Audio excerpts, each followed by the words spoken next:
about to leave. Already packing, come with me. I'm not. Hello friends and enemies, welcome back to Happy For Now. It's me, Isabel here, or Izzy, whatever you want to call me.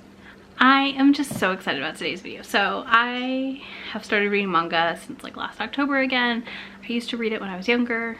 I used to read it a lot more when I was younger, and now I've rediscovered it, and it's been such a freaking joy. And part of that is because of Shay over at ShaeGeeksOut, and along with me reading more manga, our friend Tamika has also been reading more manga, so we thought, what better time to collab than all three of us giving you some Manga Recs for beginners. So today we all three are releasing a video sharing with you Manga Recs for beginners, because we all have to start somewhere if we want to read manga. And I know a lot of y'all have asked me for Recs in the last few months, so I'm just really excited to give them to you. I'm currently watching my cat be a monster. Let's jump right into it. I'm not going to tell you about what demographics these are for. These are just series I think are good to start with. They're kind of chill, they're not too complicated, and they're fun at the end of the day. So let's go right into it. First up, I have Blue Flag, which I have been loving. This I've been reading for a while now, and it ends in June with the final volume, volume 8. Yeah, volume 8. And this is a quadrangle situation.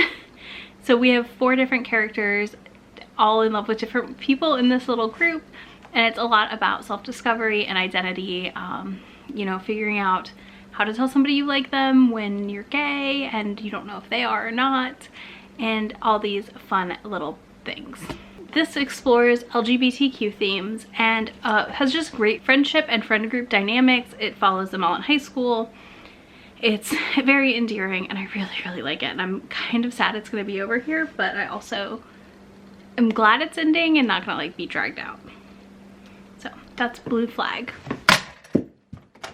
Next I have Primitive Boyfriend, which is a 3-volume set.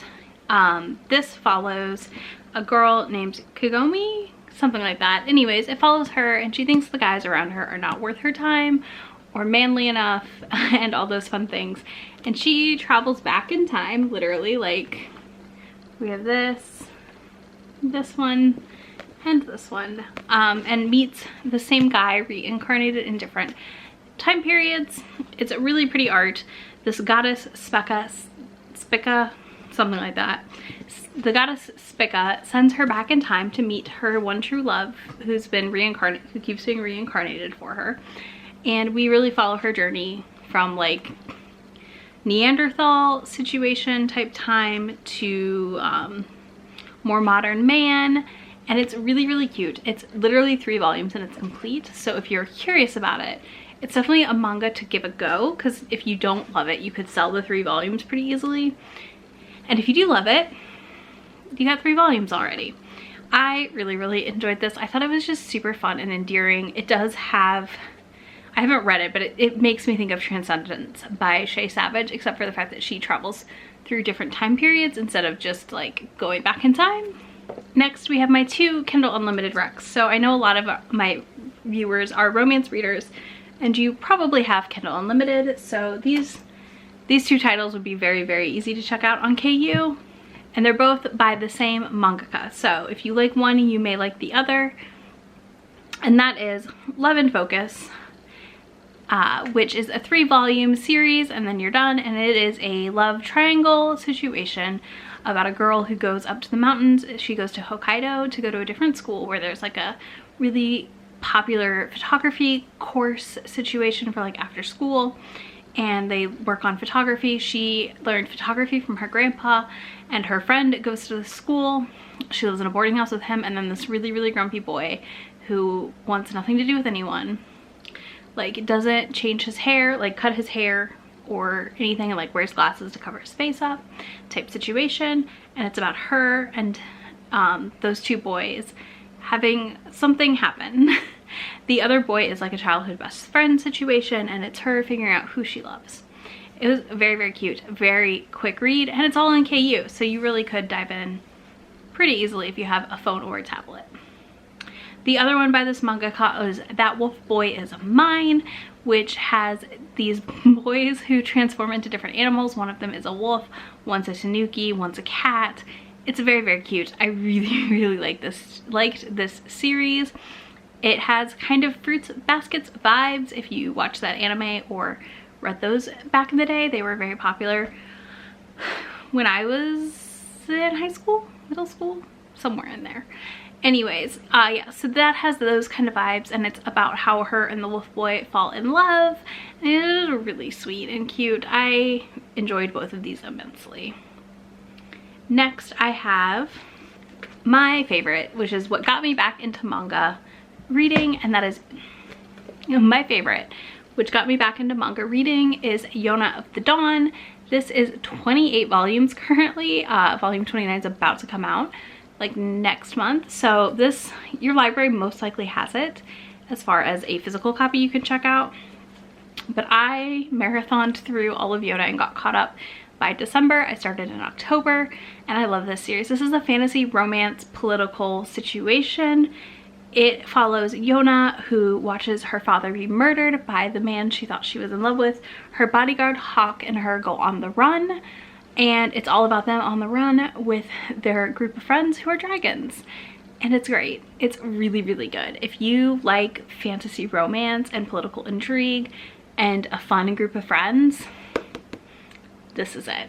Next, I have Komi Can't Communicate, which is an ongoing manga series, but I feel like it's one that you could dip in and out of if you wanted. You also very easily could read a couple volumes and be good, but it's kind of a good way to get a feel for things. And this follows Komi, who literally can't communicate. She shakes when she tries to talk to people and like can't get words out. So it's about her trying to make 100 friends, and it's really, really cute so far. I'm only like 7 volumes in, and it only just now hit like a small drag in the storyline, but I'm excited to still continue and see where it goes. So yeah, this follows Komi and her journey to make 100 friends, and it's just very sweet, very slice of life. There's a slight romance subplot happening, and it's just very, very different but fun. And it wouldn't work in any other form, I feel like. I feel like it only works because it's a manga, or it could be an anime as well. Like it couldn't just be a novel, if that makes sense. Okay, and the last manga I'm going to recommend, which is a little bit wild, but also fun.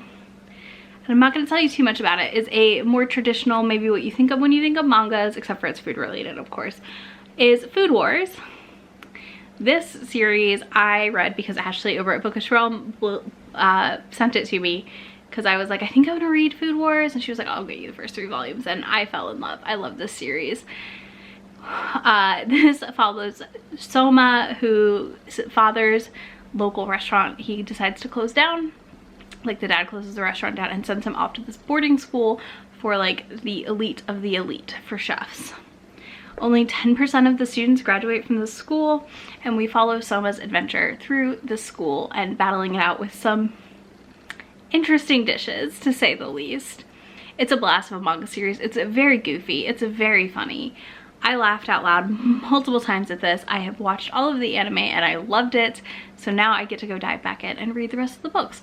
And I found out that these are all in the Viz app, which you can get for like $1.99 a month and read through them. So not a bad deal. I definitely think this is the more out there choice for a rec, but I think if you're looking for something that's not romance, it could be a fun starting place. I got one more bonus rec. I'm gonna give you one more bonus rec. I wasn't going to, but I'm going to. The other bonus rec is My Boyfriend in Orange, which I'm gonna give a big content warning here. She is 16 in this book and he is an adult, so that may not work for you. I just mentally aged her up personally, because by the time I figured out her age, I was invested. These are also on KU, and it follows a girl who is in love with this firefighter guy. She goes to his competitions to cheer him on, and it's very, very sweet. It's very innocent so far. There's nothing untoward happening. I think they've had a kiss, that's it. And he definitely seems very respectful of the fact that she is not an adult. So this has been really, really cute so far, and it's all on KU, and I'm really enjoying it. I can't wait to be caught up. But then I don't know what I'm gonna do with myself. I just found them really fun and sweet and endearing. So yeah, those are all of the recs I have for you today.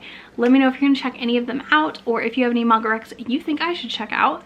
Drop those in the comment box, or you can leave a pink sparkly heart emoji down there if you made it this far in the video. I will have links to everything I talked about in that description box for you. Give this video a big thumbs up while you're down there, and I will see you in my next video. Bye. already packing. Come with me, I'm not really asking. We'll get away to a place where we don't know.